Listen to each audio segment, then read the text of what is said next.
ओम गुरुभ्यो नमः। ओम गम गणपतये नमः।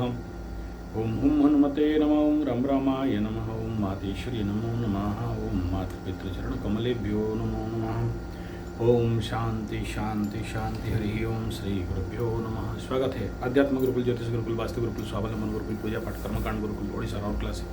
मैं आचार्य संजय बात करते हैं मासिक राशिफल मई का महीना। सबसे पहला मेष राशि के लिए कैसा रहेगा ये महीना।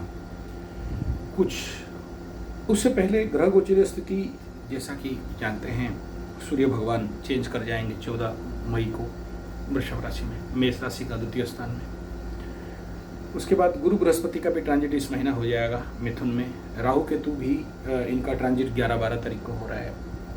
और आपके द्वादश से एकादश स्थान 11th and 5th में राहु केतु का ट्रांजिट रहेगा। यानी इस महीना में एक मिश्रित राशिफल होने जा रहा है। गुरु का भी गोचर चेंज हो रहा है।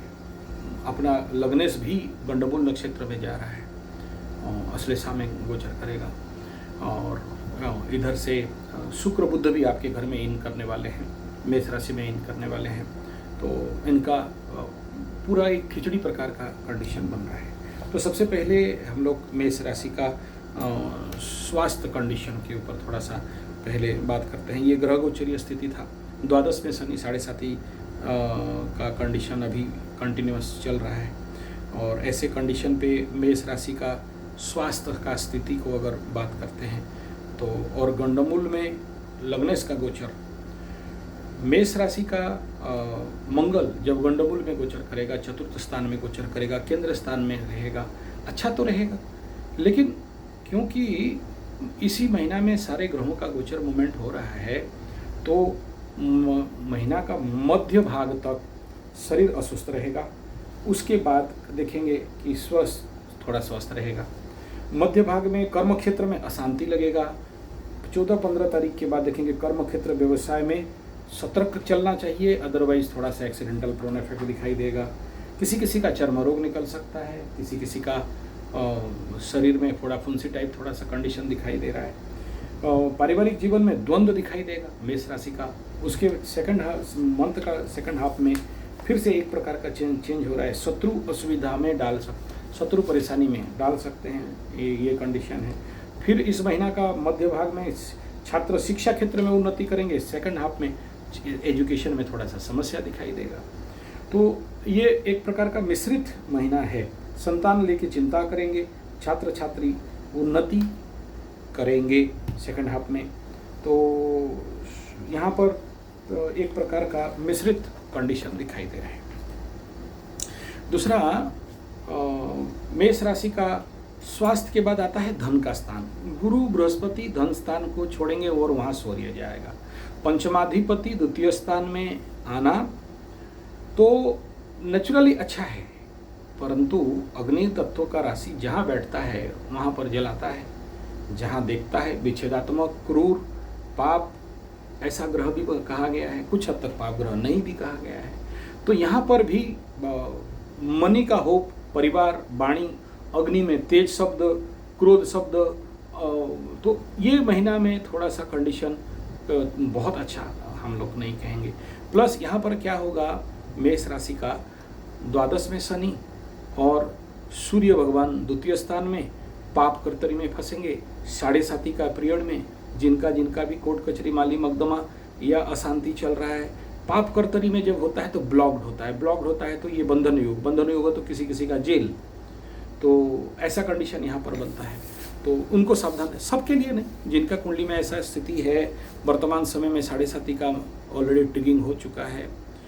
दूसरा ये है कि तृतीय स्थान छोटा भाई बहन, मित्र बंधु पड़ोसी, मिथुन बृहस्पति का मूवमेंट हो जाएगा। बिफोर मूवमेंट और आफ्टर मूवमेंट दोनों का इफेक्ट है। और सबसे बड़ा चीज़ क्या है कि इस सूर्य के ऊपर शनि का भी दृष्टि रहेगा।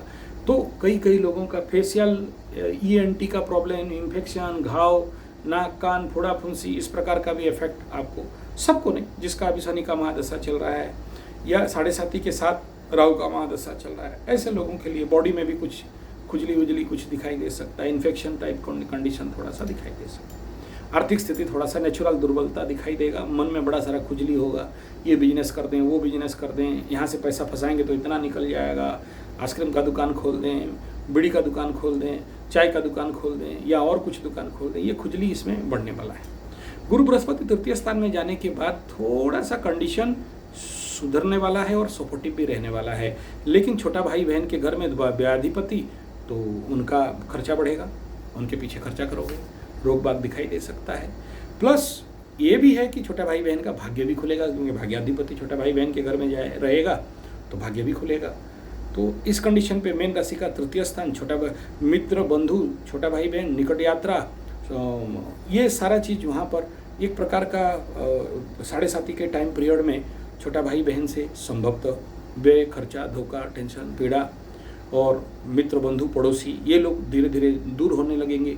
कुछ लोग तेल मारू लोग ज़िंदगी में आना चालू करेंगे और कुछ लोग आपका विश्वास जीतने चालू करेंगे।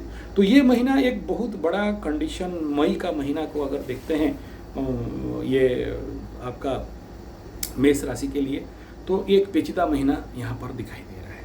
चतुर्थस्थान भूमि भवन वाहन, माता सुख मन, मंगल नीच गोचर, आपका लगने से नीच, तो नेचुरली आपके अंदर पावर में कमी, गंडमूल में जाएगा तो रोग बाग, और साथ में यहाँ पर राहु का दृष्टि जब तक, हालांकि राहु का दृष्टि 12-14 के बाद खत्म हो जाएगा, तो थोड़ा फ्री एनर्जी तो मिलेगा।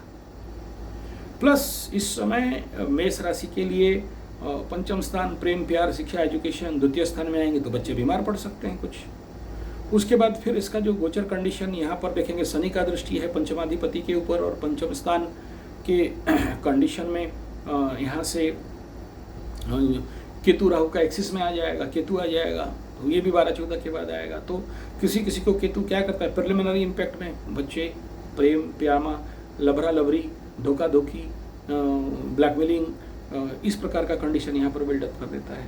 तो ये प्रिलिमिनरी दिखाई देगा, बहुत हार्ड कंडीशन दिखाई नहीं दे रहा है। इसमें ओरिड होने के बाद इस महीना कुछ प्रॉब्लम तो दिखाई दे रहा है ये इस कंडीशन पे, हृदय में दर्द, पीड़ा, कष्ट, इस प्रकार का कुछ लोगों के लिए। दाम्पत्य जीवन का बात करते हैं तो सप्तम स्थान शुक्र द्वादश रहेगा, फिर लग्न में घुसेगा, अपना घर को देखेगा, तो कुछ हद तक तो संभाला जाएगा, नो प्रॉब्लम, लेकिन कुछ हद तक पहला व्यय और खर्चा, हॉस्पिटल, ये भी अशांति दिखाई दे सकता है।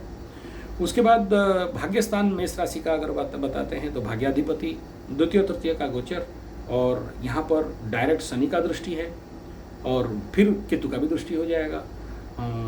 तो ऐसे कंडीशन पे बहुत ज़्यादा भाग्य का सपोर्ट आशा नहीं करेंगे, और 7.5 में भाग्य का घर ब्लॉक हो जाता है, बहुत मेहनत कराएगा, कम रिजल्ट देगा, तो उसका भी आपको इस महीना दर्शन देखने लगेगा।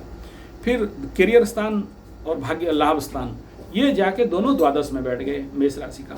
तो द्वादश में अगर कर्म स्थान का ग्रह द्वादश में, लाभ स्थान का ग्रह द्वादश में, और लाभ स्थान एकादश स्थान में राहु, तो जितना भी दे आहू कर दे वो खर्चा में चला जाएगा, आप चाहो तो भी, नहीं चाहो तो भी। तो यहाँ किसी किसी का कर्म हानि का योग दिख रहा है, कर्म डिसमिस का योग है, स्थानांतर का योग है, या कहीं ना कहीं से भगोड़ा का योग है, या जो काम कर रहे हैं उसको छोड़ने का मन करेगा, या बिजनेस करने का मन करेगा। इस प्रकार का थोड़ा सा डाइवर्शन यहाँ पर मई महीना में मेष राशि वालों के लिए दिखाई दे रहा है। तो इस कंडीशन पे थोड़ा सा सावधानी बरतना चाहिए। बाकी रह गया investment, long term investment, short term investment, दोनों हम पर इन कंडीशन पे पड़ा बैठा हुआ है। यहाँ हम जरूर बोलते हैं कि एकादश का राहु बुरा फल मेष राशि के लिए किसी भी कीमत में नहीं देगा, नहीं तो देगा, लेकिन एकादशाधिपति भी द्वादश में चला गया, तो द्वादश व्यय, खर्चा, बड़ा भाई द्वादश में आ गया, खर्चा, जो भी लाभ आएगा वो भी चला गया खर्चा के घर में, तो वो वहाँ खर्चा के घर में भाग रहा है। तो इसीलिए मेष राशि वालों को उस होप में नहीं रखना चाहिए कि हमें लाभ हो जाएगा और हम कुछ ताड़ मोड़ के उखाड़ देंगे। राहु एकादश में लाभ दे रहा है, एकादशाधिपति शनि द्वादश में बैठा है, तो जितना लाभ लाया आया राम और फिर उधर गया राम। तो किसी भी ये टाइम कोई नहीं है कि शेयर सट्टा लॉटरी जो है बिजनेस करो और फंसो और रोते जाओ। बहुत सारे इसी प्रकार 7.5 में ओवर कॉन्फिडेंस में बिजनेस स्टार्ट कर देते हैं या इन्वेस्ट कर देते हैं और उसके बाद बाबा जी का ठुल्लू पकड़ना पड़ता है। तो ये कंडीशन वहाँ का नहीं है। तो ये महीना नेचुरली, क्योंकि 9 में से 8 ग्रहों का परिवर्तन हो रहा है, राशि परिवर्तन, नक्षत्र परिवर्तन, तो एक उथल पुथल भरा महीना है, एक बड़ा क्रिटिकल मंथ है ये। इसमें कोई कंक्रीट बात हम लोग राशिफल में बोलना एक प्रकार का मैं कहूँगा भगवापंती रहेगा। इसमें उस प्रकार का होप, एक कंक्रीट, एक स्टेबिलिटी का आशा नहीं किया जा सकता है। और इसमें रेमेडी यही है कि 7.5 का रिलेटेड जितना भी रेमेडी है आपको इसमें स्वाभाविक बात है, कोई कमी नहीं करना चाहिए। पीपल गछ का तो रेगुलर पानी देना चाहिए, समी गछ है तो समी गछ को रेगुलर पानी देना चाहिए, गौ माता का सेवा करना चाहिए, हनुमान चालीसा 3 से 7 बार तक का पाठ तो मिनिमम होना ही चाहिए, और पितृओं को और सूर्यों को पानी तो 100% देना चाहिए। धन्यवाद, नमस्कार।